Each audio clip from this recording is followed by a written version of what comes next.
Good afternoon, everyone. I'm Jade Francis Bessin. This is the report of Group 5. Our topic for today is all about biodiversity and a healthy society. Biodiversity is defined as a variety of all forms of life that can be found on Earth. It was coined as a contraction of biological diversity. It constitutes every living thing, including plants, fungi, animal, microorganisms such as bacteria and protozoa, and humans.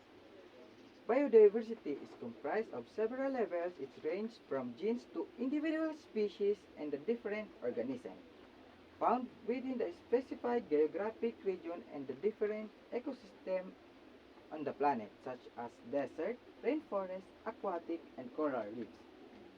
They are all part of biological diverse Earth where life interplays with the physical environment. These countless interactions have made Earth habitable for billions of years. And next, it was estimated by the scientists that there are around 8.7 million species of plants and animals in existence on Earth, with over 1.5 million species already identified and described.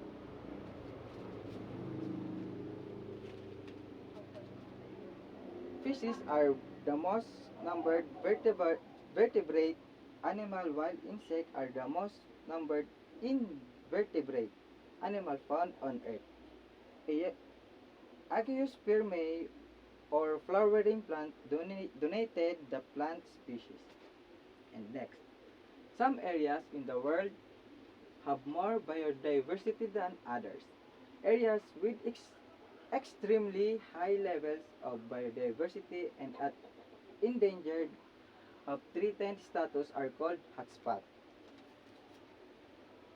Endemic species are species of organisms that are most found in one particular of a specific location and are also found in hotspots.